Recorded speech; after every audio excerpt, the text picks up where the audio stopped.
Assalamualaikum warahmatullahi wabarakatuh. Selamat sore dan salam. Jumpa kembali di channel Ilmu Official. Kali ini temanya adalah mahasiswa terjerat pinjol. Jadi ini cerita nyata ya. Cerita yang disampaikan oleh seorang teman bahwa ada mahasiswi yang kemudian terjebak dan terjerat dengan yang namanya pinjaman online. Kemudian dia panik dan akhirnya tidak konsen dalam perkuliahannya, dan setiap hari takut bagaimana kalau kemudian orang tuanya ditelepon, kemudian juga dosen-dosennya ditelepon, dan medsosnya diserang. Sementara dia adalah mahasiswi yang memiliki prestasi di salah satu bidang ya, yang kemudian juga namanya itu muncul. Nah, kira-kira menurut teman-teman yang nonton video saya ini, kalau ada saran, bantu berikan komentar di bawah, kasih tipsnya untuk bisa keluar dari jeratan ini dan kemudian bisa memberikan solusi. Jadi ini mahasiswi yang dalam hal masalah ini itu tidak gampang untuk bisa keluar selain harus melunasi seperti itu. Nah, sekarang untuk mendapatkan uang untuk pelunasannya dia sudah, karena dia sudah tidak bekerja dan dia harus mengandalkan yang namanya kiriman. Dan bagaimana kira-kira jalan keluarnya? Nah, itu terjadi sekitar beberapa bulan yang lalu lah ya. Saya tidak tahu ingatnya bulan apa, yang pasti ini terjadi kayak gitu. Dan saya mohon teman-teman ya, kasih komentar di sini, kasih solusi kayak gitu. Seandainya itu terjadi ke kalian seperti apa?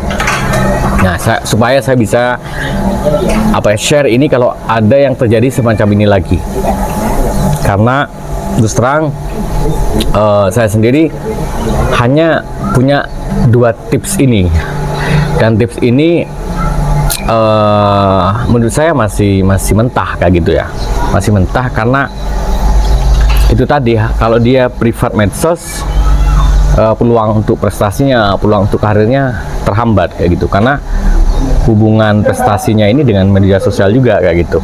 Nah, kalau dia harus menyembunyikan diri kan macam berarti membunuh karir peluangnya kayak gitu.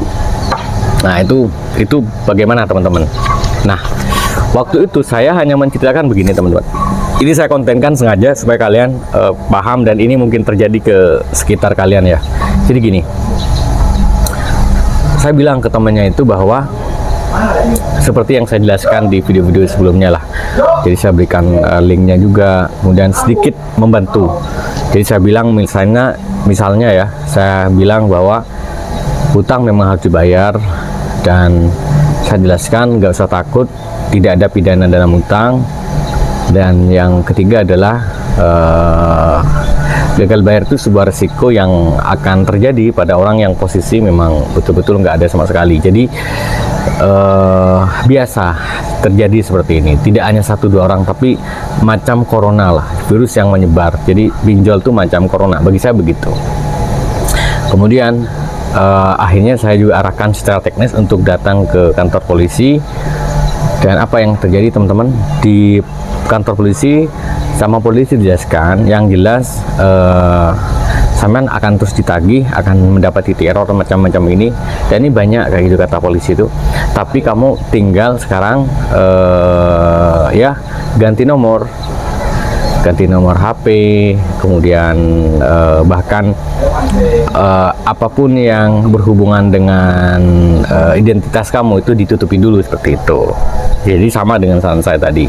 Nah, cuman masalahnya gini teman-teman, kalau dia harus menutup media sosial,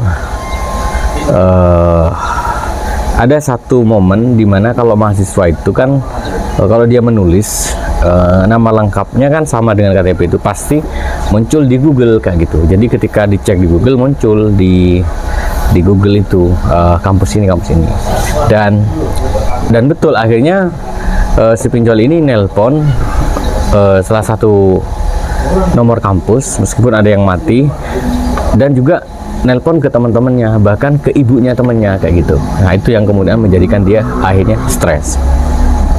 Tetapi alhamdulillah kabar baiknya begini teman-teman, meskipun saran ini mentah, tapi selama proses dia menjalani bahasa saya mungkin gelombang tekanan, tagihan telepon terus menerus, teror ke semua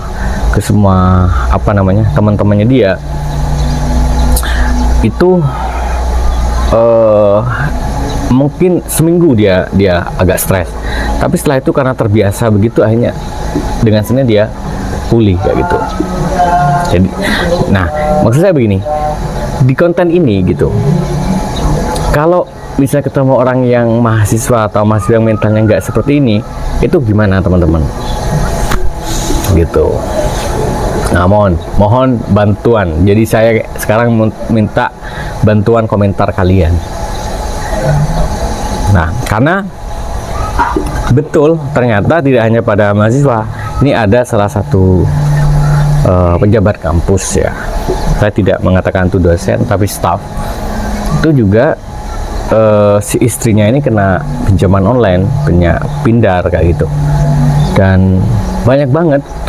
Jadi selama 6 bulan dia ngambil di banyak aplikasi untuk bayar hutang pinjol A, untuk ngambil dari pinjol B, ngambil dari ini, pokoknya banyak banget lah, yang totalnya itu hampir sekitar 50 jutaan. Tapi uang yang dia pakai nggak sampai segitu. Kenapa? Karena dia harus muter gitu, potongan muter, yang akhirnya dia stres gitu, dan stres banget, dan berdampak ke keluarganya. Akhirnya saya ceritakan ke suaminya ini. Saya ceritakan bahwa kalau terjadi seperti ini, itu maklum mas, kayak gitu, gak usah panik. Jadi pinjol tuh begini. Saya jelaskan saja. Akhirnya si istrinya mulai terbuka dan selesai gitu loh. Nih, tapi karena istilahnya karena kepanikan gara-gara dia statusnya sebagai orang publik, ya kan, sebagai staff yang terkenal, tahu. Nah, bagaimana kalau orang-orang tahu kalau dia terkena pinjol kayak gitu? Nah, itu juga saya bingung di situ, teman-teman, karena berhubungan dengan karir yang statusnya itu publik gitu. Harus saya arahkan untuk nutup semua medsos, mindset untuk bahwa sudah nggak usah malu, itu kayak mentah juga kayak gitu, teman-teman. Itu saya rasakan sendiri. Jadi video ini saya minta teman-teman ngasih masukan, ngasih komentar, supaya mahasiswa ataupun seorang staf dosen, ataupun bahkan seorang dosen atau orang-orang yang punya kapasitas publik itu, yang hari ini mungkin terjebak oleh yang namanya pinjaman online, itu bisa juga keluar dengan baik dari masalah itu tadi. Nah, jadi strategi yang saya lakukan itu menurut saya masih mentah, dan saya butuh teman-teman ngasih masukan, masih ngasih ide-ide segarnya. Nah, buat teman-teman yang ide segarnya itu akan saya baca, dan tentu kalau ada yang menarik, nanti kita bisa saya kontak, bisa kita dialog bersama, bisa Zoom, bisa juga kita kolaborasi di konten ini kayak gitu. Ya, tujuannya untuk hari ini hanya untuk berbagi sharing saja kayak gitu. Bagaimana ketika seorang pejabat publik ataupun orang mahasiswa yang sentuhannya dengan publik ataupun seorang dosen terjerat dengan pinjol, bagaimana cara keluar dan menyelesaikan masalah itu sendiri. Itu saja, selamat sore teman-teman. Assalamualaikum warahmatullahi wabarakatuh.